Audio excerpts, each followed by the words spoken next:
Meninas, meninos, saudações! Vamos avançar com uma atividade de aprofundamento, globalização e aquilo que é denominado por alguns hoje de desglobalização. O que seriam então as características destes dois fenômenos?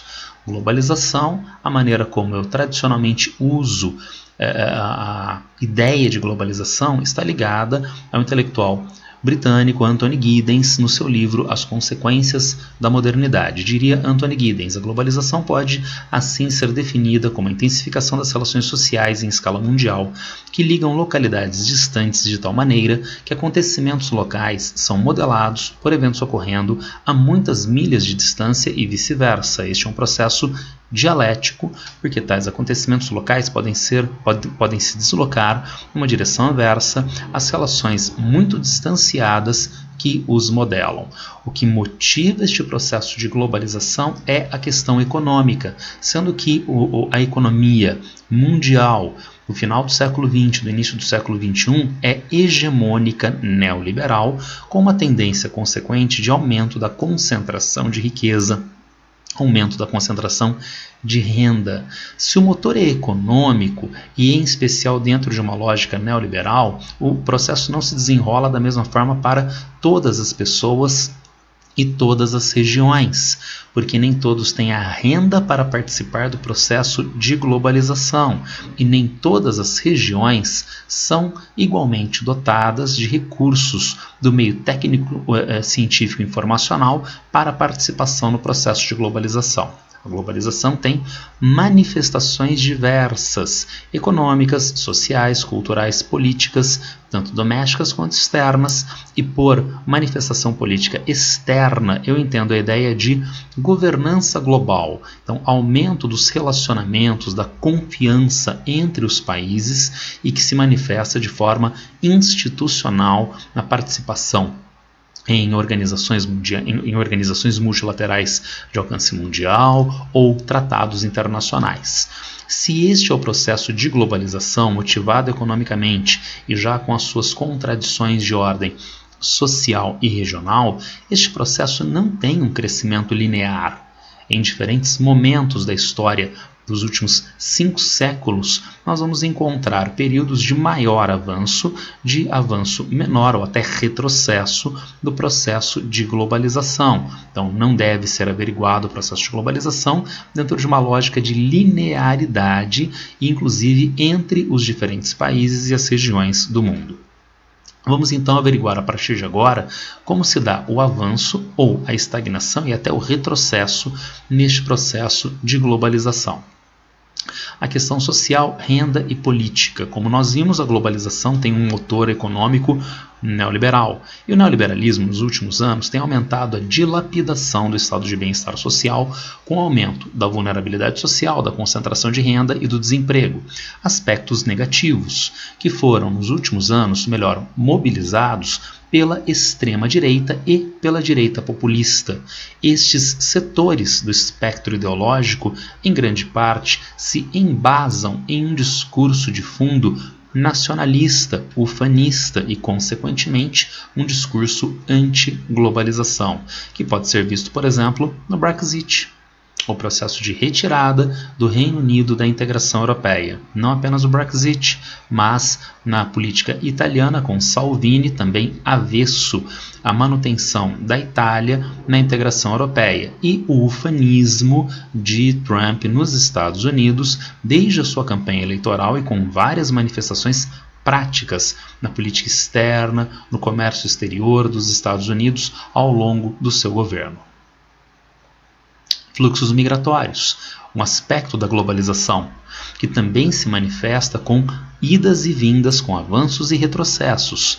O próprio Pacto Global da Migração pode ser entendido nesta dupla perspectiva. E de que maneira? Se ele é um pacto global de migração e com uma adesão significativa de países do mundo, então há este esforço por parte dessa grande quantidade de países, europeus, asiáticos, africanos, do continente americano, de criar condições mais ou menos comuns de acolhida, de tratamento destes fluxos migratórios.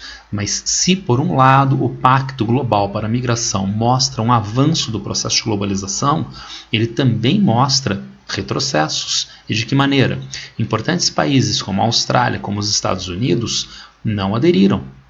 E alguns países importantes que aderiram, no caso o Brasil em dezembro de 2018, nessa celebração do pacto, em 2019 se retirou.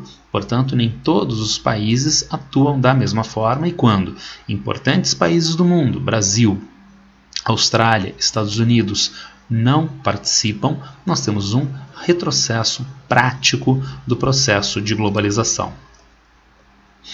Extrema-direita e direita populista no comércio mundial. Com o seu discurso de fundo nacionalista ufanista, há uma tendência de esses setores que ganham espaço em países, inclusive de alto desenvolvimento econômico, como na Europa e também os Estados Unidos, esses setores se contraponham ao avanço do comércio mundial em práticas protecionistas. Nós podemos ver isto neste gráfico que mostra a tendência de maior ou menor facilitação do comércio mundial desde 2012 e 2013 até 2016 e 2017, com uma retração dessa facilitação de comércio mundial seguida de uma retomada dessa atividade comercial, mas que não teria chegado ainda ao final do gráfico nos patamares anteriores, evidenciando então esse processo de retrocesso no comércio mundial.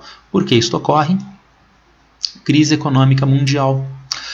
Crise econômica mundial, que em um cenário de crise normalmente leva os países a práticas protecionistas mais intensas. Guerra comercial China-Estados Unidos, que nem está presente aqui no nosso gráfico, ela vai se intensificar a partir de 2018, mas é mais uma manifestação da extrema-direita, da direita populista contra o comércio mundial. E enfraquecimento da OMC, da Organização Mundial do Comércio, inclusive pela própria forma de ação dos Estados Unidos, em dita guerra comercial com a China. O OMC, que faz parte de instituições ligadas ao multilateralismo mundial. Quanto mais elas estão fortalecidas, mais do ponto de vista político, legal e institucional, avança o processo de globalização. Quanto mais elas estão enfraquecidas, mais essa globalização é retraída. Antes de eu avançar, há que se ter cuidado com a ideia de desglobalização, há que se ter cuidado especificamente aqui no nosso gráfico, com o avanço do comércio mundial.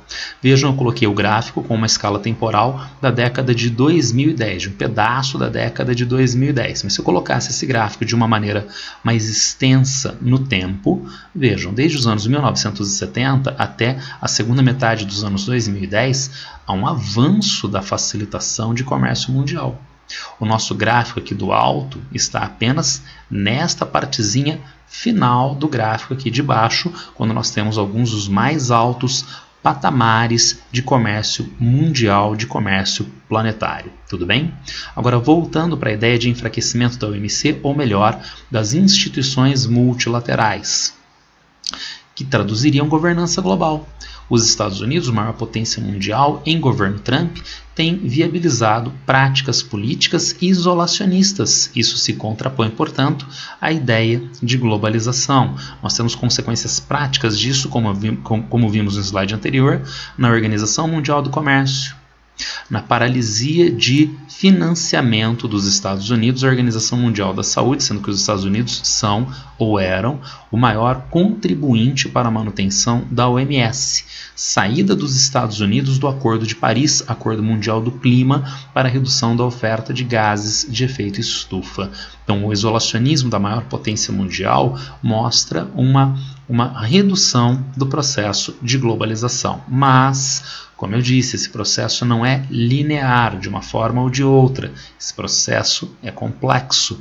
Os Estados Unidos retraem a sua participação mundial em práticas isolacionistas, mas A China, segunda potência econômica, poderíamos dizer segunda potência mundial, aumentou a participação junto a organismos internacionais, como a Organização Mundial da Saúde, e com alinhamentos estratégicos com outros países. Então, aonde os Estados Unidos deixaram de atuar, não houve então uma participação em mesma intensidade da China, mas é uma tendência de ocupação desses espaços pela segunda maior economia mundial.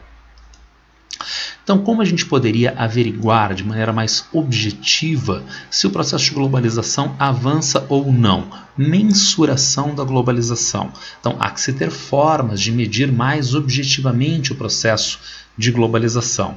Fazendo uma analogia, por exemplo, a ideia de qualidade de vida. Qualidade de vida é uma expressão mais ou menos vaga, mas nós podemos ter uma forma mais objetiva de medição de indicadores socioeconômicos, como é o caso do IDH, o Índice de Desenvolvimento Humano. Da mesma forma, a globalização é uma ideia. Nós podemos ver se ela está se manifestando de forma mais ou menos clara, se ela está se intensificando mais ou menos na realidade. Mas, mais do que isto, nós podemos medir objetivamente o processo de globalização. Nós temos aqui o Instituto Suíço, COF, que tem um índice de globalização a partir de 3 indicadores de economia, que mede os fluxos comerciais e os fluxos financeiros mundiais, social, volume migratório mundial e de turistas no mundo, político, com trocas de embaixadas, com adesão a tratados e organizações mundiais. Vejam que, de fato, a partir de 2010, 2015, nós temos uma tendência de estagnação do processo de globalização, mas em patamares muito elevados. Nós temos aqui o gráfico começando nos anos 1970, um crescimento mais ou menos lento até o início dos anos 90, com um crescimento depois bem mais acentuado do processo de globalização. Trata-se do período a partir do fim da União Soviética, fim da Guerra Fria, que possibilita então um intercâmbio maior entre o que eram os blocos capitalista e socialista. Além disto, a partir dos anos 90, a hegemonia capitalista neoliberal que deslegitima a intervenção do Estado em aspectos econômicos, facilitando principalmente esta dimensão do processo de globalização. E, finalmente, avanços tecnológicos nos anos 1990 que também vão intensificar o processo de globalização. As contradições, entretanto, do crescimento econômico neoliberal acabaram motivando o crescimento de uma extrema-direita, crise econômica mundial, que não deixaram de gerar alguma estagnação para o processo, mas vejam, ainda em patamares bastante elevados. Tudo bem? Era isso que eu queria passar para vocês. É um assunto de relativa complexidade. Se alguém tiver alguma dúvida, alguma pergunta, por favor, me acessem nas redes sociais. É isso por hoje. Abraço para todos e boa sorte.